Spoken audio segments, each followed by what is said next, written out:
உலக புகழ்பெற்ற திருச்செந்தூர் சுப்பிரமணிய சுவாமி திருக்கோயிலில் குடமுழுக்கு நடைபெறுவதை ஒட்டி மூலவருக்கு குடமுழுக்கு நன்னீராட்டு நடத்துவதற்காக கோயில் தந்திரியிடம் தங்கக்குடம் கொடுத்து அதிகாரம் வழங்கப்பட்டது.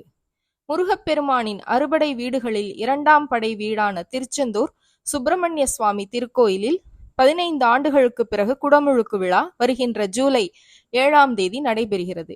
இதையொட்டி கோயில் ராஜகோபுரம் முன் பிரம்மாண்டமாக அமைக்கப்பட்டுள்ள யாகசாலை மண்டபத்தில் வரும் ஜூலை 1ஆம் தேதி யாகசாலை பூஜைகளுடன் தொடங்குகிறது. இதனையொட்டி கோயில் மூலவரான சுப்பிரமணிய சுவாமிக்கு குடமுழுக்கு நடத்துவதற்கான அதிகாரம் வழங்கும் நிகழ்ச்சி நடைபெற்றது. இதையொட்டி போத்தி மடத்திலிருந்து கோயில் தந்திரி சுப்பிரமணியருக்கு யானை மற்றும் மேளதாளங்களுடன் திருக்கோயிலுக்கு ஆச்சாரிய மரியாதையாக அழைத்து வரப்பட்டார். தொடர்ந்து சண்முக விலாசம் மண்டபத்தில் ஸ்தலத்தார் சார்பில் தங்கக்குடத்தில் வைத்து தந்திரிக்கு பூரண கும்ப மரியாதை அளிக்கப்பட்டது. அதனைத் தொடர்ந்து சண்முக விலாசம் மண்டபத்தில் வைத்து வேத மந்திரங்கள் முழங்க பூஜைகள் நடைபெற்றது. தொடர்ந்து மூலவருக்கு குடமுழுக்கு நடத்துவதற்கான தங்கக்குடம் வழங்கப்பட்டு கோயிலுக்குள் எடுத்து செல்லப்பட்டது.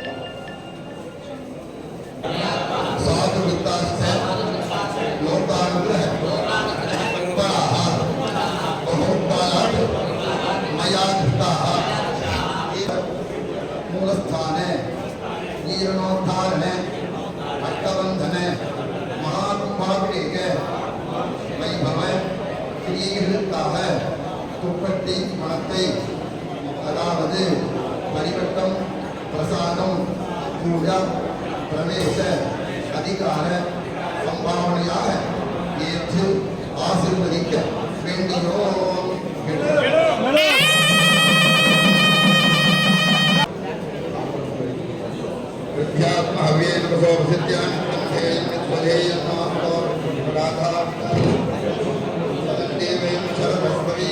नमः गणपते तुभ्यं ब्रह्मणा ब्रह्मणस्पते कारणं जगतां वन्दे कण्ठात् विद्याबलं दैवबलं तदैव लक्ष्मीपते अङ्ग्रीवं स्मरामि शुभाभ्यां शोभने मुहूर्ते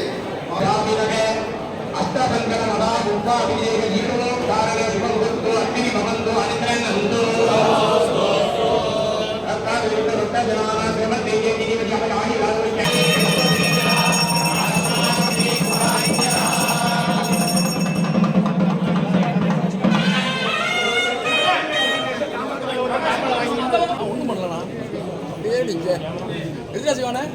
அப்படியே கட்டி போடுங்க கட்டி போடுங்க போதும். வளர்னேன் அண்ணா நன்றி தேங்க்யூ.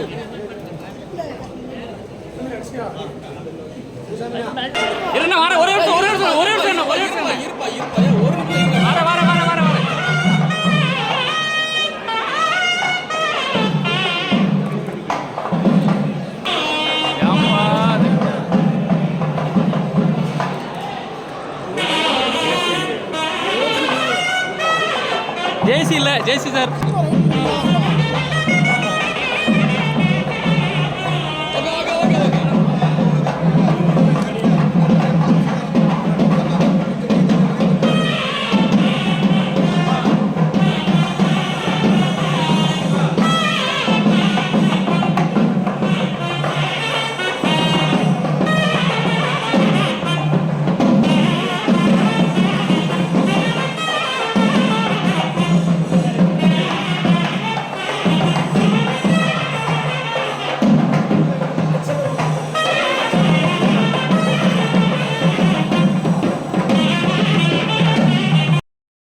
இந்நிகழ்ச்சியில் திருக்கோயில் தக்கார் அருள்முருகன், இணை ஆணையர் ஞானசேகரன், தலைமை போத்தி ஸ்ரீ ஜெயகிருஷ்ணன், திரி சுதந்திரர்கள் மற்றும் திருக்கோயில் பணியாளர்கள் ஏராளமானோர் கலந்து கொண்டனர்.